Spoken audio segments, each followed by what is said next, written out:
Bom dia, Manaus. Bom dia, Amazonas. Está no ar, a partir de agora, para Manaus e todos os municípios do Amazonas, o programa Panorama Jurídico. E você já pode participar pelos telefones e pelas redes sociais.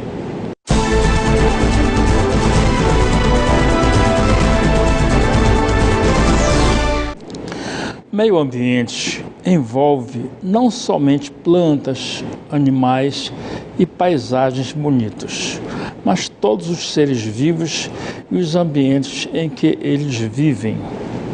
Considerando o que foi dito e sabendo da relação existente entre todos os seres vivos e não vivos, é importante respeitar o meio ambiente.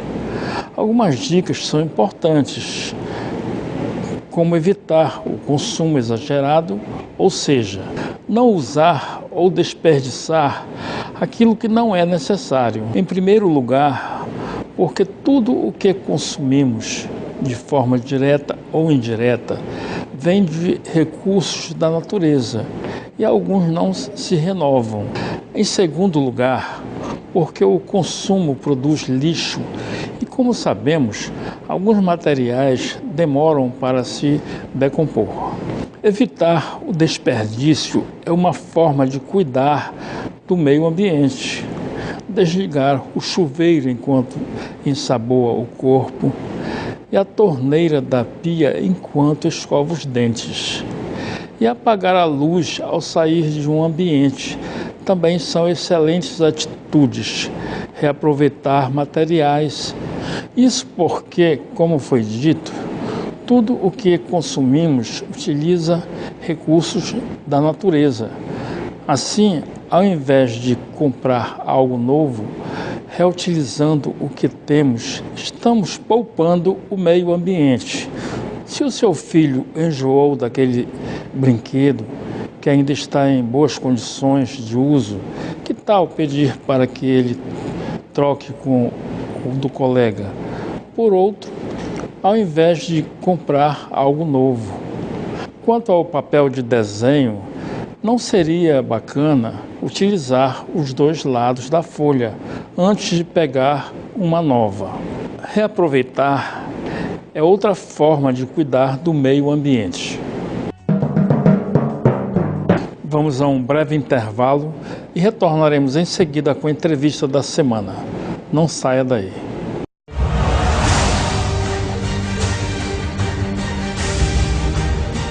Dia 18 começa o maior reality de resistência da TV. 13 semanas num lugar paradisíaco, mas não tem moleza. 20 competidores, 10 são famosos. Cada dia um desafio, cada dia uma luta para permanecer na competição. Quem vai ser o vencedor? Hexatlon Brasil.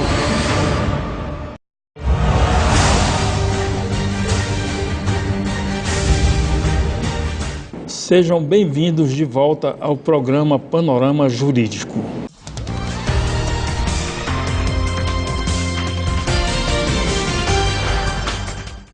Você já pode participar por meio dos telefones e redes sociais. E o nosso entrevistado de hoje, com muita honra, é o juiz de direito, Dr. Adalberto Carim Antônio. Ele é titular da Vara Especializada do Meio Ambiente e de Questões Agrárias, onde presta relevantes serviços à sociedade como juiz na área ambiental.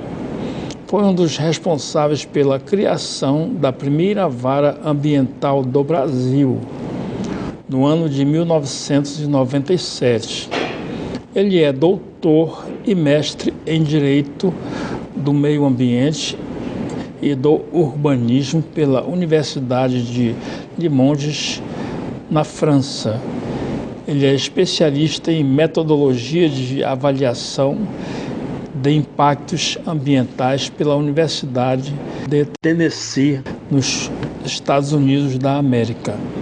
Especialista em Direito Ambiental pela Universidade Federal do Amazonas, UFAM, professor universitário, teve participação em diversos congressos, palestras, simpósios e cursos no Brasil e no exterior, como Espanha e França. Atualmente também cumula a função de juiz auxiliar da Corregedoria Geral de Justiça do Amazonas. Professor, obrigado mais uma vez pela sua presença aqui. A honra é toda minha, doutor. Estamos muito gratos por ter disposto de um tempinho para trazer alguns esclarecimentos importantes para o nosso público de casa. Cumprimentar o senhor e os seus telespectadores.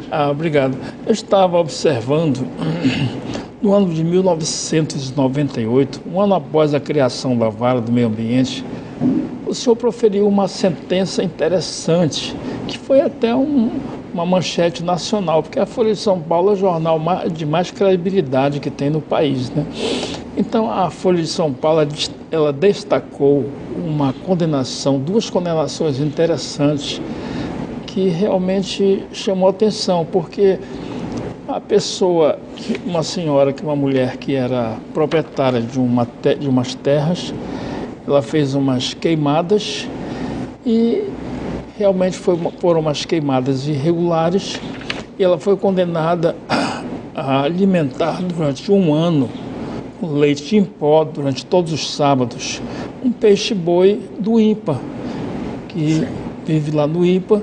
Então foi uma coisa interessante, porque durante um ano alimentar o peixe-boi com leite ninho foi uma coisa bem diferente, né? O senhor, na verdade, foi buscar a fundo mesmo. Isso aí nos deixou, na época, nós ficamos até um pouco surpresos como é que um periódico como a Folha de São Paulo realmente estampou numa manchete de página inteira essa justiça ambiental amazonense, e como é que essas sentenças inovadoras, essas sentenças inéditas estavam cumprindo sua função.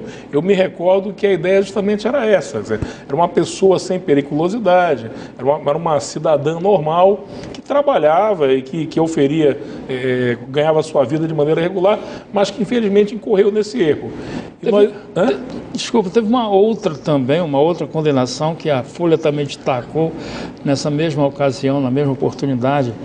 Foi de um fazendeiro que cortar árvores irregularmente e teve que alugar ônibus para levar crianças para assistir aulas ecológicas em uma área próxima de Manaus. Eles acharam interessantíssimo isso aí. Foram medidas alternativas ao cárcere, foram medidas alternativas à prisão, e que nós entendemos que o perfil do infrator ambiental, o perfil do delinquente ambiental, se é que a gente pode denominar dessa forma, é diferente do criminoso comum, do delinquente comum. São pessoas que são socialmente aceitas, são pessoas que têm ampla possibilidade de ressocialização e inserção social. E nós entendemos, nesse caso da senhora, ela ficou depois até muito famosa, porque fundou uma ONG e passou a defender o peixe-boi nacional e internacionalmente. Interessante, né? A questão dos veículos, de levar as crianças para a ter aula de educação ambiental, foi um diferencial também na vida desse cidadão. Foi, na verdade, uma alternativa que nós tivemos. Nós começamos a enxergar esse delinquente ambiental como alguém passível de reinserir no nosso núcleo da sociedade, fazendo com que ele pudesse aprender perfeitamente. Ótimo. Doutor, tem um projeto da Corregedoria denominado Semente da Vida, é isso? Exato. E tem por objetivo garantir uma muda de planta para cada criança nascida. Tem dado certo? Tem funcionado legal isso aí? Como é que o senhor tem visto isso aí na prática? Olha, doutor Eliezer, isso foi uma ação da Corregedoria Geral de Justiça. O desembargador Aristóteles Turi teve uma importante participação em deslanchar esse projeto. Nós estamos associados nesse projeto com outros órgãos tão importantes quanto a SOCA-Gakkai, a CPAM, né, um organismo de origem nipônica. Temos a Universidade Federal do Amazonas, temos, na verdade, a Secretaria de Saúde, temos a Secretaria do Meio Ambiente, temos a Raimon, temos uma miríade de outros órgãos, a ARPEM, dos registradores e notários, porque a ideia central, a ideia principal é que a cada criança nascida na cidade de Manaus, essa criança receba algo que equivale a um atestado, uma certidão de nascimento de uma árvore georreferenciada. Que interessante, puxa vida. Isso nos deixou felizes porque nos primeiros 2 meses nós conseguimos plantar quase 1.000 árvores, inclusive dentro nos arredores do Tribunal de Justiça, lá no Centro Madalena Arcidal, em vários locais da cidade, nós efetivamos plantios de árvores nativas. É feito todo um estudo preambular para ver que tipo de espécie se acomoda ali e fazemos esse plantio. Manaus tem, na verdade, ironicamente, é uma das cidades mais desarborizadas do Brasil. É mesmo? Nós estamos no coração da floresta amazônica. Ser bem arborizada. Devia ser bem arborizada.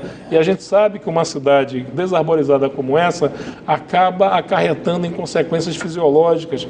Os munícipes, os nativos daqui, têm muita dificuldade com calor, têm muita dificuldade com a agressividade das mudanças climáticas. Professor, você é tudo, né? Doutor, juiz. Agradeço. Mas deixa eu lhe dizer, Excelência, como está funcionando o plano de sustentabilidade no Tribunal de Justiça do Estado do Amazonas? Questão de economia de papel, energia, água, enfim, são vários aspectos, né, que somam essa questão. Isso começou, na verdade, no pretérito ano de 2009, quando houve uma recomendação do Egrégio Conselho Nacional de Justiça no sentido de dotar os tribunais de comissões de gestão ambiental. De lá para cá, esse pensamento evoluiu e houve já, então, uma determinação formal para que cada tribunal constituísse um núcleo de logística sustentável. Esse núcleo de logística sustentável, ele existe por entender que órgãos como o Poder Judiciário exercem uma grande pressão sobre os recursos naturais. Como o senhor mesmo falou, doutor, seja com a utilização do papel, a energia elétrica, consumo de água, a mobilidade, quer dizer, cada funcionário que sai no seu carro, poluentes na atmosfera. Existe, enfim, uma miríade de situações que são decorrentes, que são advindas dessas atividades que o Poder Judiciário exerce. Então, nós começamos a montar aí sobre a égide, sob o comando do desembargador Pascarelli, esse núcleo socioambiental, um comitê socioambiental.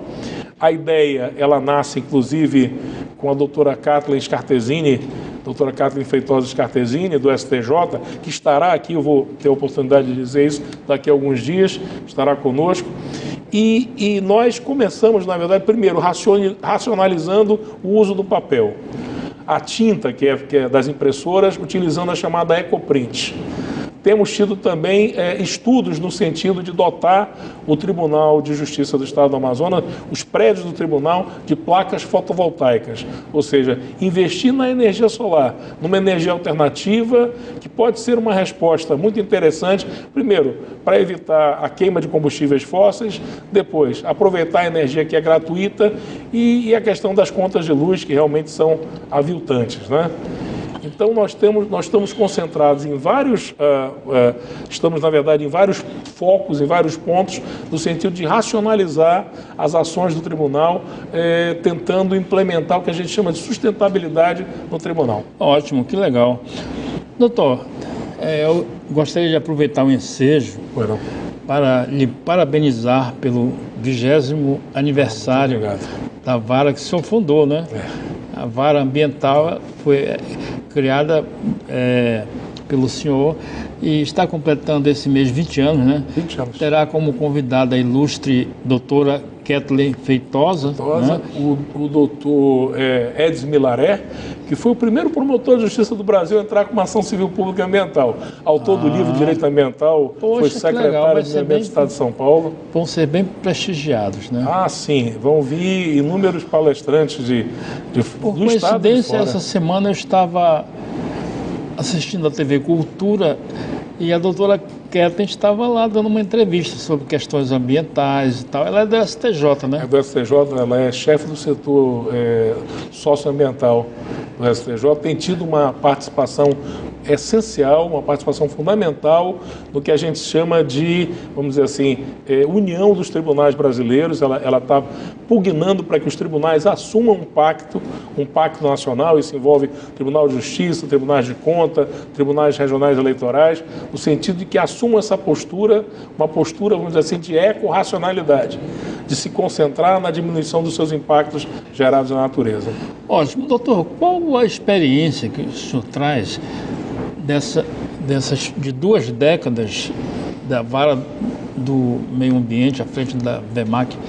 Isso daí mudou muito, a experiência é muito grande, o senhor tem uma vasta experiência sobre essas 2 décadas. Sim. Já à frente da vara.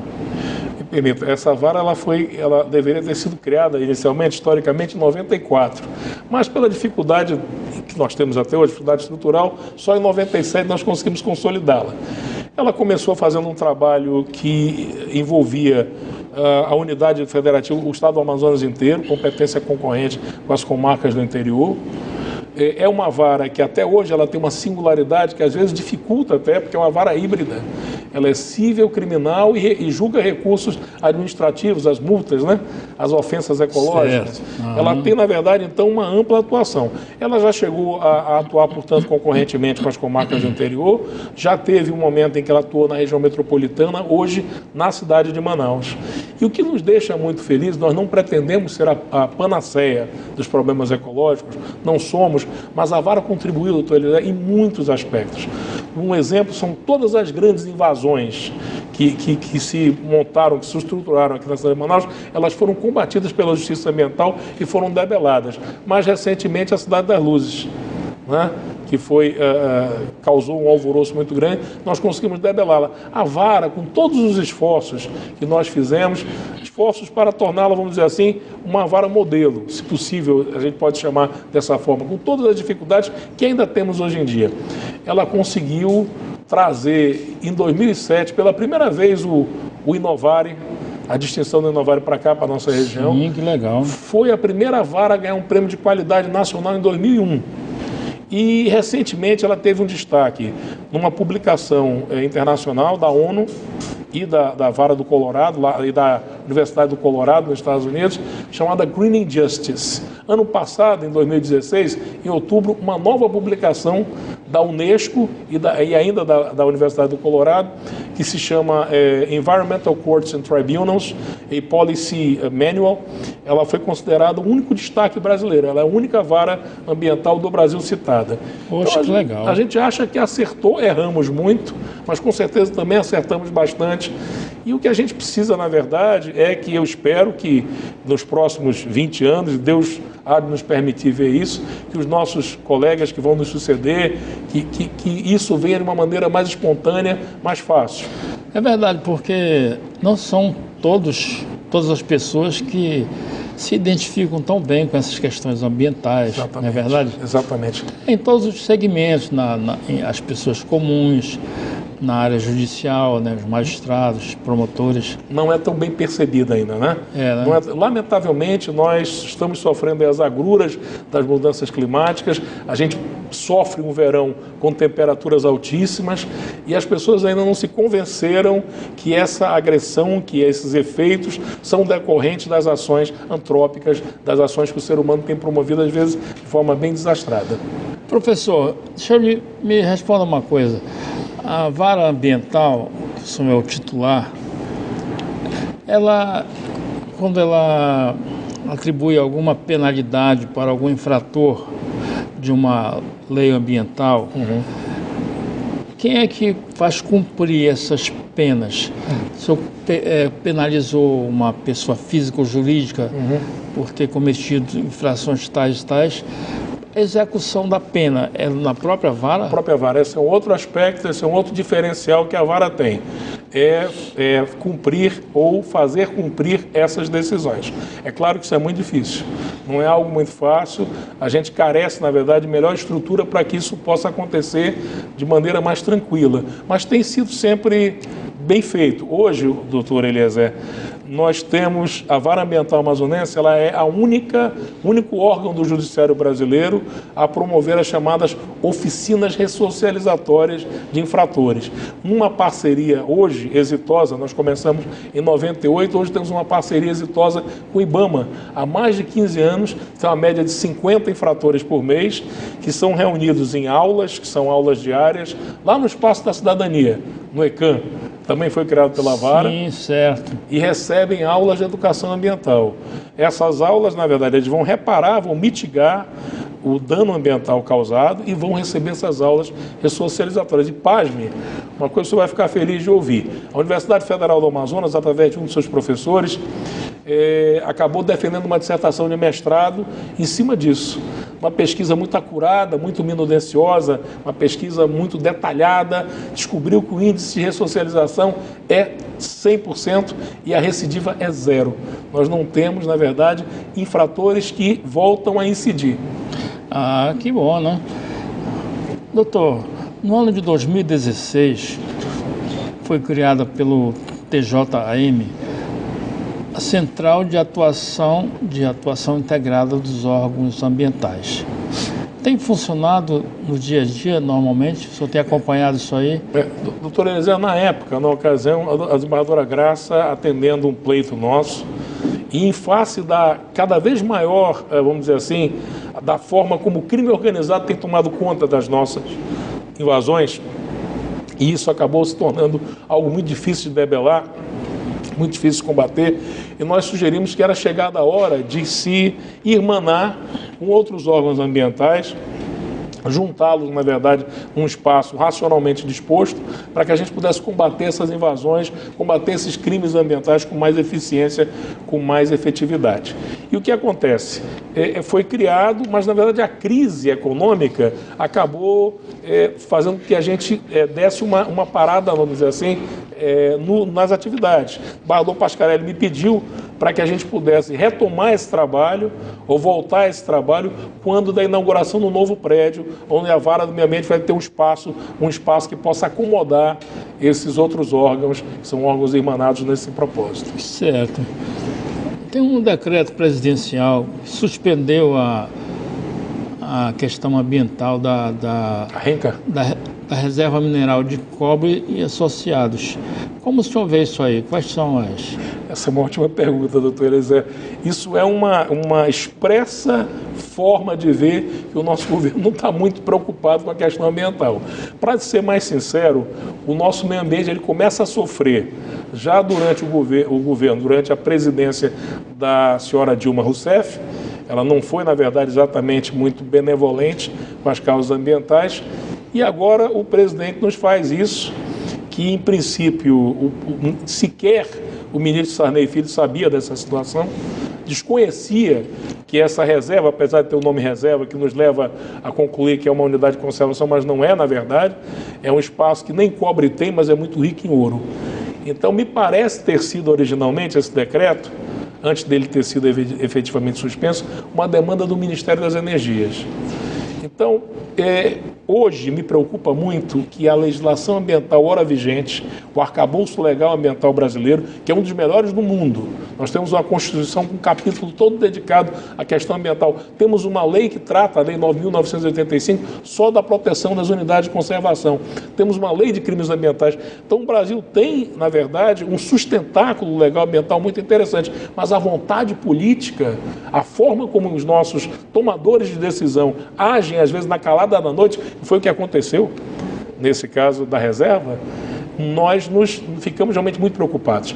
Essa reserva, na verdade, ela é originária da época ainda da administração dos militares, que queriam proteger esses espaços, né? Queriam proteger esses espaços estratégicos da dominação estrangeira. E hoje nós temos o Brasil, se eu me permita, são palavras do professor Paulo Afonso Leme Machado, que é também uma das primeiras autoridades que tratou da questão ambiental nesse país. Ele dizia que a gente só pode proteger o cofre, nós só podemos proteger os tesouros ambientais se soubermos exatamente onde estão dispostos e como protegê-los. Quer dizer, não dá para ficar uma caixa preta, a gente tem que estudar esse potencial minerário. Se é que nós vamos aprender a explorar isso com sustentabilidade, isso tem que ser alvo de muito estudo. Ótimo. Doutor, Eu gostaria de fazer uma pergunta, está ligado a uma outra área, mas eu tenho certeza que o senhor vai ter condição de dar esse esclarecimento para o nosso público de casa.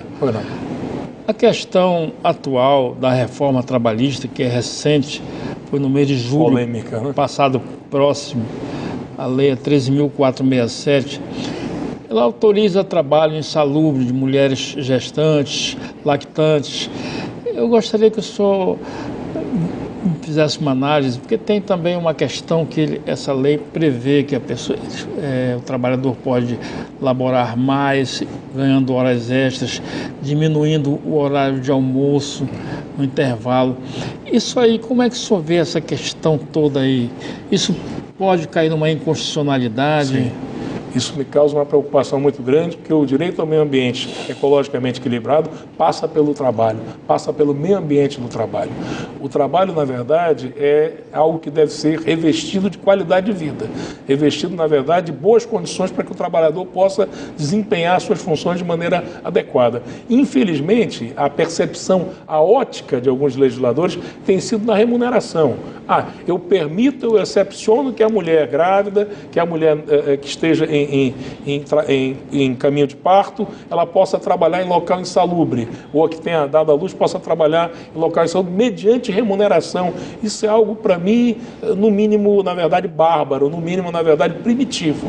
Se está pervertendo, se está, na verdade, é um retrocesso na legislação ambiental vigente. E é proibido isso. Essa retroação, vamos dizer assim, essa violação dos preceitos ambientais mais basilares é algo que não se deseja e que, infelizmente, parece ter sido a ótica que o legislador impôs nessa nova reforma trabalhista. Doutor, tem uma questão também que nós queremos um esclarecimento seu, questão da mobilidade urbana, meio ambiente artificial. As cidades. É a questão do Uber, que foi implementado na cidade, não só em Manaus, como em várias capitais do país.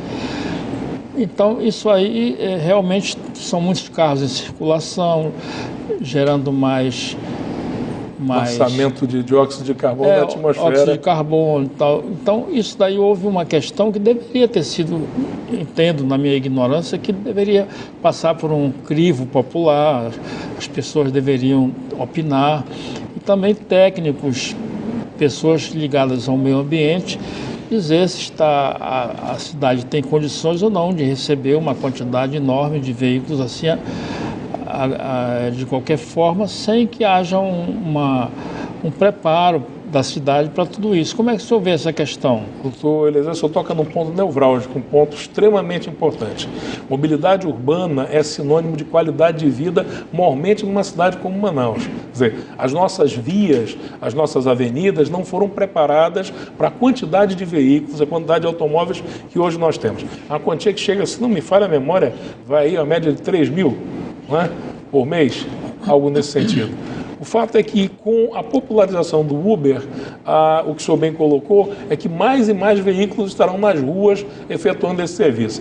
Levando-se em conta a crise econômica e a dificuldade em se arranjar emprego, hoje, provavelmente, Manaus conta com uma grande quantidade de motoristas do Uber, colocando seus carros aí na rua, alugando carros, inclusive, para esse fim, sem se preocupar com a mobilidade urbana, sem se preocupar com o lançamento de poluentes na atmosfera. Hoje, Manaus tem algumas características muito interessantes, dentre elas é que a temperatura pode variar de um ponto por outro em até 3 graus. Tem pontos aqui da cidade de Manaus que são bem mais quentes, bem mais desarborizados que os outros. Mas a questão da locomoção, de utilização de automóveis, bate de frente com uma política que tem sido muito estimulada nas cidades, que é o uso de ciclovias, que é o uso, na verdade, de veículos que podem transportar massa. Não é? É verdade. Nós tínhamos aqui discutido muito sobre a questão das hidrovias, sobre a questão de utilizar, na verdade, os nossos mananciais, os nossos igarapés, os nossos rios, como um elemento que nos permita se deslocar de um ponto ao outro sem causar engarrafamento. Manaus tem solução. Manaus está num ponto que nós podemos ainda, de maneira racional, de maneira equilibrada, traçar caminhos para que esse problema de mobilidade urbana seja, na verdade, combatido, seja, na verdade, resolvido. A ideia, na verdade, de ciclovias e de pessoas utilizando metrô de superfície ou veículos que possam, na verdade, acomodar de maneira digna o cidadão. Porque, na verdade, eu tenho certeza que o senhor e eu não nos vemos de paletó e gravata suando dentro de um ônibus para chegar ao nosso trabalho. É verdade, muito difícil. não teria condições. Vai deixar o seu automóvel em casa para pegar um... Então, há que se pensar numa maneira digna de levar o cidadão, de levar o trabalhador, para que ele possa chegar ao seu local de trabalho e retornar de maneira, vamos dizer assim, decente. Concordo. Bom, só cumprimentar um pouquinho aqui o nosso público. Quem está chegando nesse momento, quem ligou o televisor agora, essa entrevista é com o doutor Adalberto Carim Antônio. Ele é juiz de direito, titular da Vara Especializada do Meio Ambiente. E atualmente ele está também na corregedoria, como corregedor auxiliar. Se você perdeu a entrevista, não conseguiu assistir, é uma entrevista belíssima, vale a pena. São temas que dificilmente você vai encontrar em qualquer lugar com facilidade.